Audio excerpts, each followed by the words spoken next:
Le damos la bienvenida a Josefina González, licenciada en Ciencias de la Comunicación. Bienvenida, ¿cómo estás? Muchas gracias, Qué muy lindo bien. tenerte acá. Siempre digo que tenés que venir más seguido. Yo también estoy muy feliz de estar acá acompañándoles. Me encanta. Muchas cosas para compartir, o sea que te doy la palabra y te escucho. Muchísimas. Estamos como conmemorando en el mes de mayo, específicamente la fecha del 17 de mayo, que es el Día Internacional contra toda forma de discriminación por temas de orientación sexual o identidad de género. Más conocido como el Día contra la homo-lesbo-transfobia, que son como los odios o las fobias a estas cuestiones determinadas.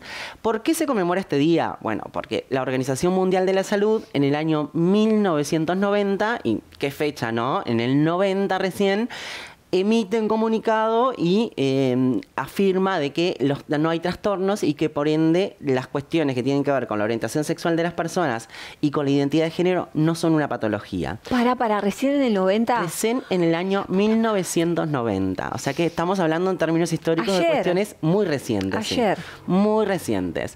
Entonces, cuando la Organización Mundial de la Salud se posiciona políticamente y emite ese comunicado, bueno, gracias a un trabajo que se hizo detrás, ¿no? Porque los organismos por lo general no otorgan derechos per se, sino que hay todo un trabajo previo que hizo el movimiento social y organizaciones políticas para que se pronunciaran estas cuestiones. ¿Y qué es lo que logra esto? Bueno, de alguna manera cuando se quitan patologías y cuando se quitan formas de discriminación, lo que se hace es reconocer y también otorgar, bueno, derechos y desestigmatizar también, porque en realidad hasta los 90 había una cuestión científica apoyada en lo científico, no solamente en lo moral y en lo religioso, sino en lo científico, de que sí, de las personas sufrían trastornos, de que era una patología, habían tratamientos obligatorios en diferentes países del mundo para estas cuestiones que tienen que ver con los afectos y los vínculos humanos. Entonces, cuando recién en los 90 se proclama esto, es que de alguna manera se comienza un trabajo de desestigmatización de lo que tiene que ver con la afectividad y la forma, el ser de las personas, ¿no? Cuando hablamos de orientación sexual e identidad de género, hablamos de eso, hablamos de afectos, hablamos del derecho al ser de las personas. Exacto. Tan simple como eso, de ser. Sí. Y en nuestro país han pasado un montón de cuestiones, así como también en Estados Unidos, que ahora ya vamos hacia eso, pero vamos a ir más o menos lo que ha pasado en nuestro país. Fundamentalmente, este año y en esta fecha específica se cumplen 13 años de lo que fue la primera concentración que hizo el movimiento social en puertas del Ministerio de Desarrollo Social, que fue un 17 de mayo del año 2010. ¿Y qué pasó en ese entonces? Bueno, lo que había sucedido es que había una activista muy conocida, en situación precaria, en situación de vulnerabilidad, que vivía en carpa, que era cuidacoches y que fue a pedir asistencia de respuestas políticas, respuesta social al Ministerio de Desarrollo en el año 2010. En ese momento el MIDES era un joven ministerio, sigue siendo un ministerio muy joven, sí, entonces no tenía trabajo en política social con respecto a las disidencias sexogenéricas o a la diversidad sexual. Entonces la respuesta que le dieron es que no estaba dentro de los márgenes de las poblaciones a atender y que para el registro de lo que era la institución era un varón soltero sin hijos a cargo. Y que solamente en ese momento las políticas estaban abocadas más a las mujeres con hijos a cargo, con menos a cargo, en situación de vulnerabilidad, y esa fue la respuesta. Ante eso, bueno, el movimiento social se puso en marcha. En aquel momento yo era parte de otra organización que después desapareció, pero que organizamos una concentración y una marcha y fuimos a ocupar el ministerio, fuimos a hablar con la ministra de aquel entonces, año 2010, y este año se cumplen 13 años de eso. ¿Y por qué fue importante esa actividad, esa concentración, esa acción política? Porque a partir de ese momento, recién se hizo en el año 2010, pero recién en el año 2013, el ministerio comienza a pensar y a elaborar política pública de respuestas sociales a estas poblaciones específicas. Por eso es importante remarcar estas cuestiones para siempre decir lo mismo, ¿no? Que los derechos no caen del cielo, los derechos no están ganados, sino que siempre hay un trabajo detrás para que las personas logren acceder a determinadas políticas y que se piensen en esas políticas lleva como un trabajo todo elaborado y que lleva tiempo, energía y espacios determinados. Sí, obvio. Por otro lado, está sucediendo algo en el interior del país, que el interior existe y existe muy bien y siempre está bueno como ir hacia ahí también.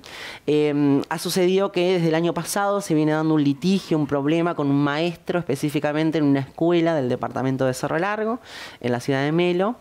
Este maestro tiene 20 años en su cargo y sufrió un ataque de discriminación y de persecución por parte, él ya tenía teniendo problemas con 2 maestras y con la dirección que cambió en ese momento.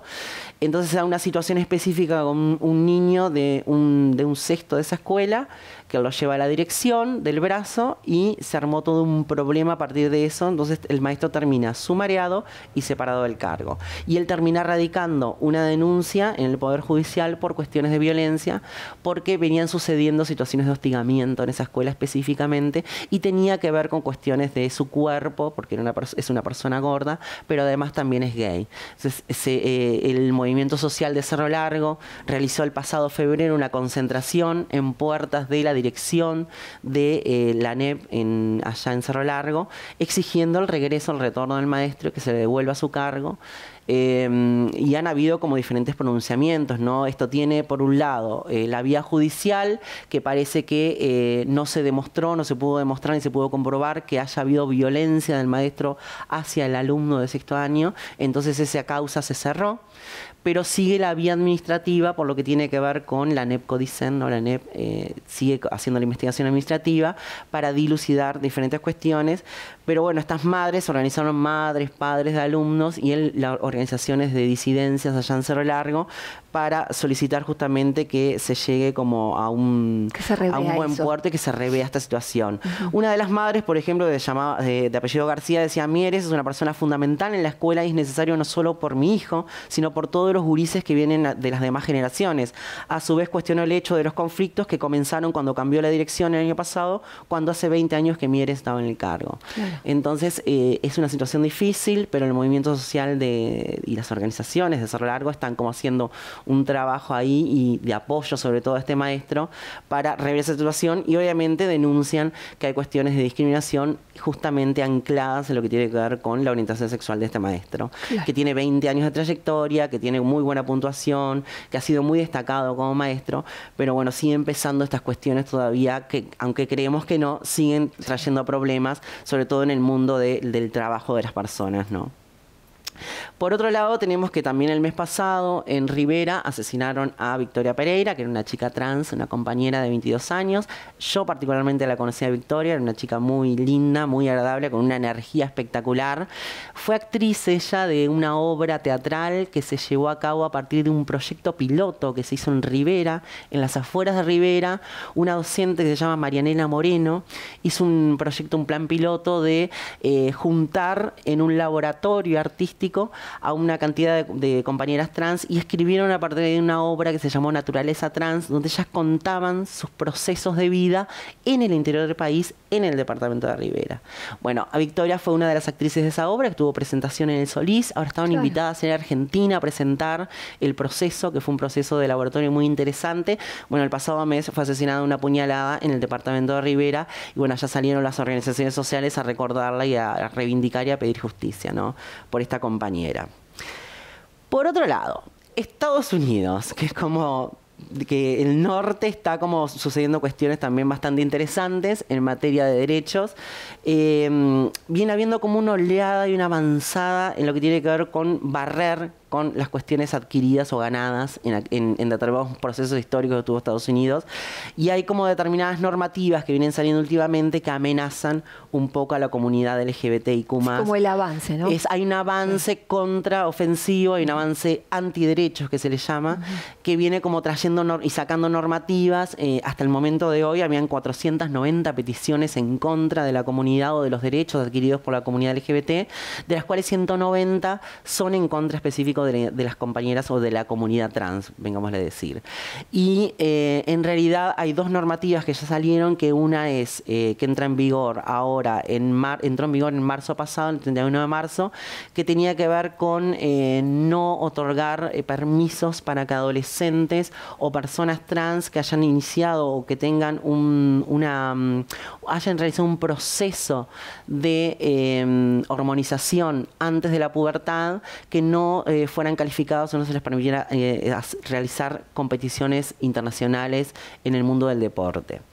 Y esto trae aparejado un montón de cuestiones, ¿no? Las cuestiones de accesibilidad, de derechos, de tener oportunidades, en realidad en el mundo del deporte internacional no hay como mucha experiencia porque no habían permisos previos, pero estas normativas traen como más prohibiciones todavía, entonces menos personas trans van a poder acceder a esos espacios y estar en esos lugares de competición y de visibilidad, ¿no?